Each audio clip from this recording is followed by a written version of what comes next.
మీ పెళ్ళాం చేతిలో దెబ్బలు తినాలంటే కింగ్‌ని నమ్మాల్సిందే. ఎందుకంటే గతంలో మనోడి నుంచి చాలామంది కుటుంబాలు చిన్నాభిన్నం అయిపోయినాయి.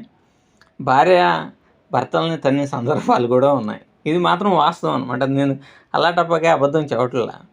రాజమండ్రిలో జరిగింది, కామారెడ్డిలో జరిగింది. నాకు ఫోన్ చేసి చెప్పినటువంటి వాళ్ళే. ఒక 3, 4 సంఘటనలు ఉన్నాయి.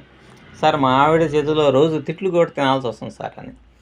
సహజంగానే ఇంట్లో డబ్బులు గనక పోతే ఇంట్లో కుటుంబాలు ఎందుకు ఊరుకుంటాయి? ఎందుకంటే ఒక కుటుంబాన్ని నడిపించాలంటే చాలా జాగ్రత్తగా, చాలా బాధ్యతాయుతంగా నడపాలి కదా! అట్లా కాకుండా పిచ్చి పిచ్చి వేషాలేస్తే భార్యని ఎందుకు ఊరుకుంటుంది? కుటుంబాన్ని చక్కదిద్దాల్సింది భార్య కాబట్టి.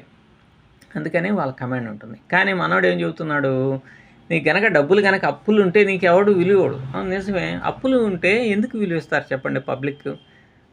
పబ్లిక్ ఎవరు కూడా అప్పులు ఇప్పుడున్నటువంటి కాలమాన పరిస్థితులు ఎట్లా ఉన్నాయి? ఒక రూపాయి సంపాదించడం కష్టంగా ఉంది. ఖర్చులు పెరిగిపోయినాయి.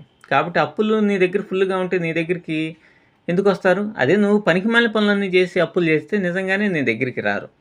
ఇప్పుడు ఇట్లాంటి వాళ్ళని నమ్ముకొని మీరు ఇంకా అప్పులు గనక తీసుకొచ్చి అంటే రూ. 1,00,000 సాయంత్రానికి రూ. 1,00,000 అవుతాయని, 3,00,000 గనక పెడితే 3 నెలల్లో రూ. 1,00,00,000 అవుతదని, నా ఫీజు 2,00,000 అని ఇట్లాంటియన్నీ చెప్తా ఉన్నారు కదా! అప్పుడు ఖచ్చితంగా ఇట్లాంటి పిచ్చేష్టాలు ఇస్తే మాత్రం అప్పుడు నీ దగ్గరికి ఎవ్వడు ఒక్క వ్యక్తి కూడా, మీ స్నేహితులు కూడా నీ దగ్గరికి రారు. ఎందుకంటే పనికిమాలినోడిని నమ్మి పనికిమాలినోడు అయ్యాడు కాబట్టి నీ దగ్గరికి ఎవడు రాడు.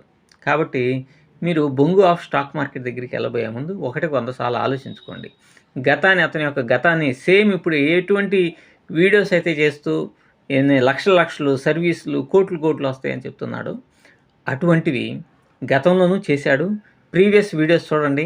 వాటి ద్వారా ఎంత సంపాదించారు, ఎంతమంది సంపాదించారో ఆ డాటాని తీసుకోండి. అప్పుడు మాత్రం ఎంటర్ కండి. అంత తప్ప ఒకరు కూడా ఎంటర్ కావద్దు. Very dangerous. మీ కుటుంబాలే చిన్నభిన్నం అవుతాయి ఇతను కనుక నమ్మితే. మీకు తెలియకుండా ఆటోమేటిక్గా పనికిమాలిన ట్రేడ్స్ చేసుకొని సర్వం హుళక్కి. Thank you.